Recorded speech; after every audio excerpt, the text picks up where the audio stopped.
우리 함께 사도신경으로 우리의 신앙을 고백하겠습니다.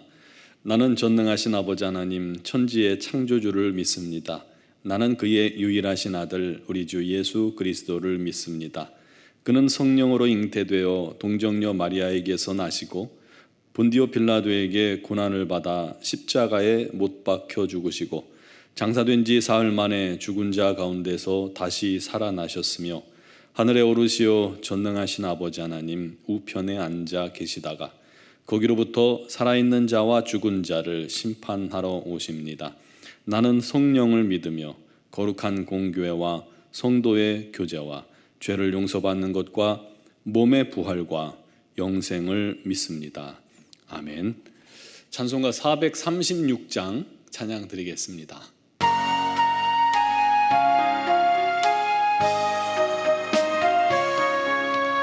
나 이제 주님의 새 생명 얻은 몸 옛 것은 지나고 새 사람이로다. 그 생명 내 맘에 강같이 흐르고 그 사랑 내게서 해같이 빛난다. 영생을 누리며 주 안에 살리라. 오늘도 내일도 주 함께 살리라. 주 안에 감추인 새 생명 얻으니 이전에 줬던 것 이제는 값없다. 하늘의 은혜와 평화를 맛보니 찬송과 기도로 주 함께 살리라. 영생을 누리며 주 안에 살리라. 오늘도 내일도 주 함께 살리라. 산천도 조목도 새 것이 되었고 죄인도 원수도 친구로 변한다. 새 생명 얻은 자 영생을 누리니 주님을 모신 맘 새 하늘이로다. 영생을 누리며 주 안에 살리라. 오늘도 내일도 주 함께 살리라. 주 따라가는 길 험하고 멀어도 찬송을 부르며 뒤따라가리라. 나 주를 모시고 영원히 살리라.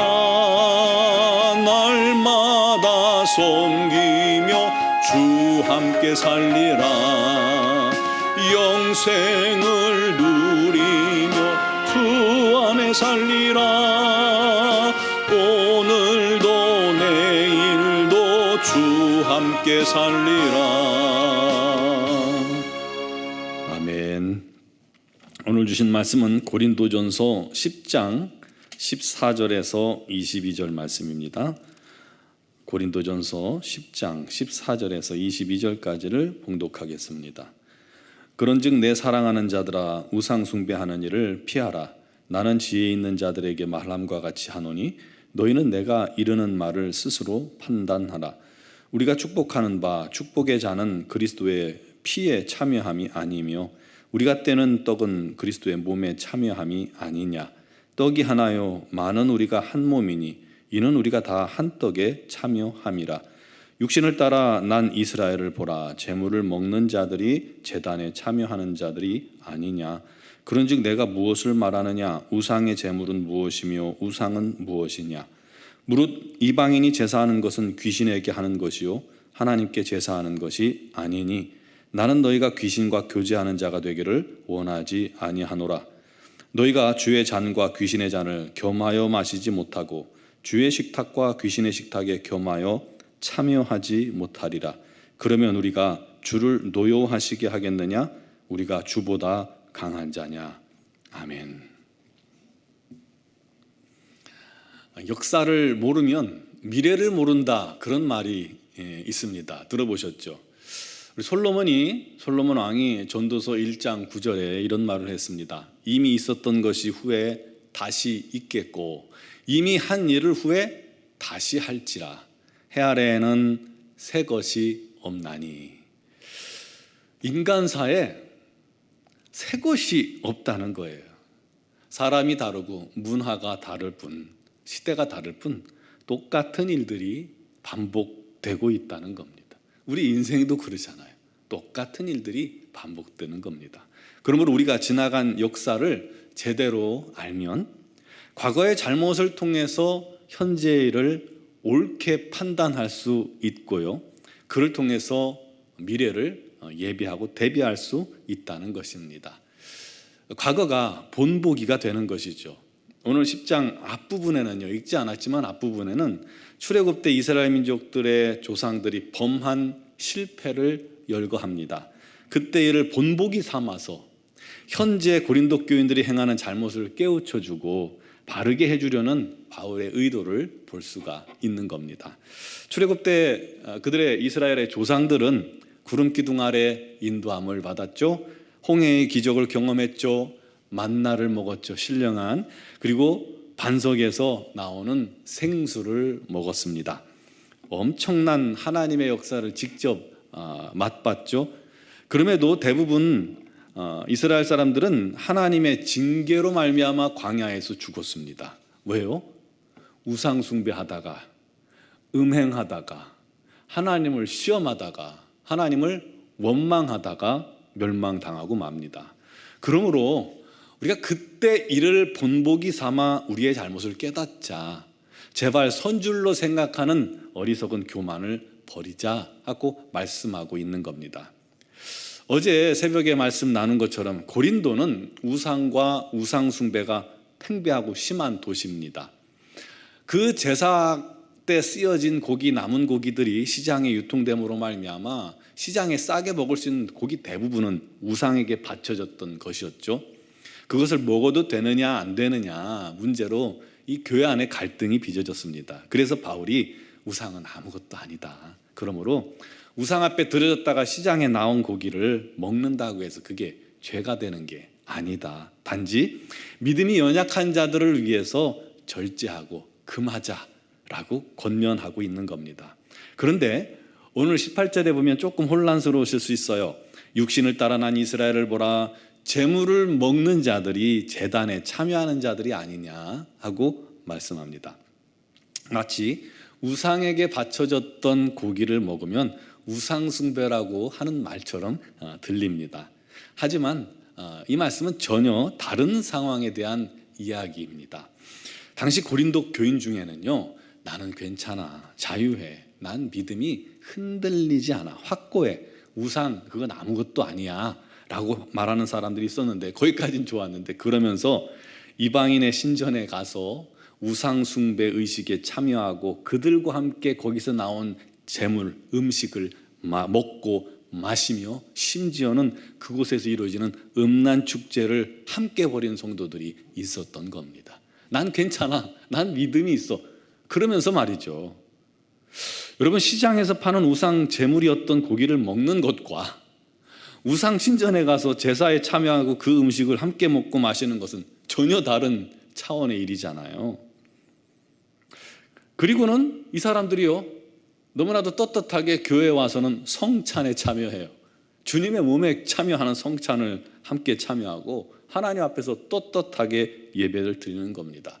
여러분, 그 행동이 옳습니까? 옳지 않죠? 옳지 않음을 우리는 알지만 그들은 잘못된 지식 때문에 다르게 생각했던 겁니다.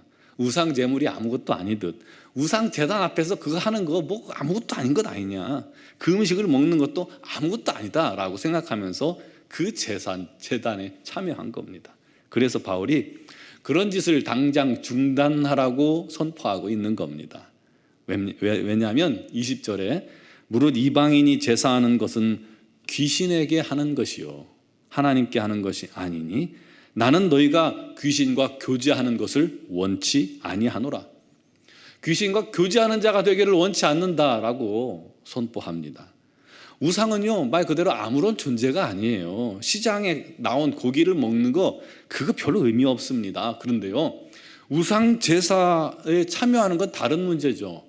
우상 제사 뒤에는요, 반드시 귀신의 미혹의 영이 있는 거예요.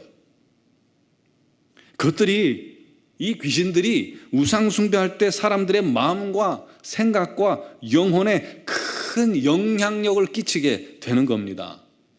그게 미혹되는 거죠. 그걸 모르고 사람들이, 성도들이요, 자기가 무슨 지혜롭고 믿음에 장성하다고 착각해서 분별력 없이 그곳에 참여하는 것 아닙니까? 그래서 12절에 이 앞절에 그렇게 말씀하는 겁니다. 선줄로 생각하는 자는 넘어질까 조심하라. 사랑하는 성도 여러분, 우리도 이 고린도 교회를 본보기 삼아 주의해야 할 것들이 있습니다. 첫째는 우리 평생 신앙생활을 하는 동안 결코 우리 마음속에 교만을 허용해서는 안 됩니다. 나는 이거 자신 있어. 여러분, 항상 우리는 내가 자신만만해하던 것에서 넘어진다는 거 아십니까? 여러분이 자신만만해한 그것에서 사단이 이 우상숭배 물꼬를 찾고 죄의 물꼬를 찾는다는 거예요. 이게 교만이거든요. 교만한 마음은 이게 물이 새는 뚝과 같습니다. 무너집니다. 교만해서는 안 됩니다.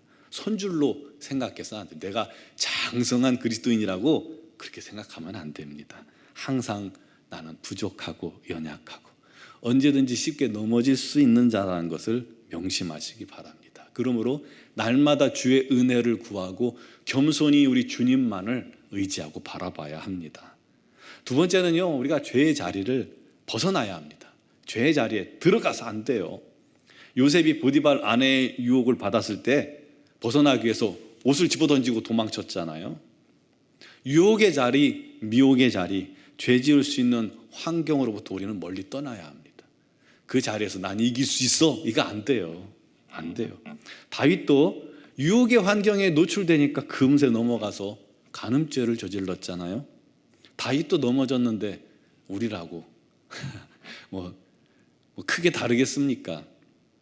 더욱 조심해야죠. 세 번째, 오늘 읽진 않았지만 오늘 본문의 31절에 모든 오늘 말씀의 결론과 같이 정의같이 나옵니다. 31절, 그런즉 먹든지 마시든지 무엇을 하든지 다 하나님의 영광을 위하여 하라. 모든 판단 기준을 하나님께 맞추고 하나님의 영광을 위해 우리가 행하는 겁니다. 하나님의 영광을 위하여 사는 자가 과연 우상 앞에 나아가겠습니까? 교만할 수 있겠습니까? 죄의 자리에 설 수 있겠습니까? 안 되죠. 사랑하는 성도 여러분, 우리는 하나님의 소유된 백성입니다. 하나님의 자녀입니다. 우리의 사명은 하나님의 영광입니다. 하나님께 영광 돌리는 그 사명을 위해 살아야 합니다. 그러므로 항상 우리 하나님만 바라보며 겸손히 우리 하나님 앞에 서고 죄를 이기고 죄 환경을 떠나며 우리 하나님만을 바라보는 우리 모두가 되기를 주님의 이름으로 축원합니다. 기도드리겠습니다. 사랑하시는 아버지, 주님의 그 크신 사랑으로 말미암아 값없이 구원받은 우리가 결단코 우리 하나님 앞에서, 세상 앞에서, 사람 앞에서 교만하지 않게 하여 주옵소서. 교만을 통해서 사단이 마음껏 역사할 수 있는 틈이 제공되고 기회가 제공된다는 것을 기억하게 하시고 선줄로 생각하지 않고 날마다 우리 하나님만 의지하는 자가, 우리 하나님께 기도하는 자가 되게 하여 주옵소서. 우리 하나님, 죄의 자리, 유혹의 자리가 있거든 결단코 그곳에 참여하지 않게 해주시고 그곳을 떠나게 해주시고 우리가 거룩히 분별하여 또 구별되어 우리 하나님께 우리 자신의 삶을 드릴 수만 있게 하여 주시옵소서. 먹든지 마시든지 무엇을 하든지 오직 우리 하나님의 영광을 위해서만 존재하는 우리가 되기를 소망합니다. 우리의 가치관, 우리의 판단 기준이 하나님께 있게 하시고 하나님의 말씀에 있게 하셔서 모든 일에 지혜롭게 하시고 우리 하나님을 기쁘시게 하는 귀한 성도들만 삼아 주시옵소서. 아버지여, 오늘도 주님 앞에 나온 사랑하는 성도들이 여러 가지 사정과 형편을 주님께 아뢰옵니다. 우리 하나님께서 들으시고 또 합당하도록 인도하여 주시옵소서. 모든 것이 합력하여 선을 이루시는 하나님, 우리 하나님 지금 힘들고 어렵고 고통이 있고 고난이 있을지라도 우리 하나님께서 그 고난을 변하여 우리 하나님께 영광만 되게 하여 주시옵소서. 아버지, 육신의 질고로 어려움 당하는 지체들이 있습니다. 우리 하나님께서 크신 능력 권능으로 우리 하나님 붙들어 주시고 세임 주시고 치유하여 주옵소서. 믿음에 믿음을 더하사 온전히 주님을 의지하고 믿는 마음에 우리 하나님의 영광, 우리 하나님의 기적이 임하게 하여 주옵소서. 미얀마 영권 한인중앙교회를 기억하시고 거룩한 공동체 위에 우리 하나님의 영광 가득하게 하시고 주님의 복음이 창일하게 증거되어지며 초대교회와 같은 놀라운 은혜가 가득 넘치게 하여 주옵소서. 우리 노원중앙교회도 항상 우리 하나님의 영광만 넘치기를 간절히 소망하고 오늘도 믿음으로 기도하는 자들을 성령께서 덮으시고 인도하여 주옵소서. 예수님의 이름으로 기도드리옵나이다. 아멘.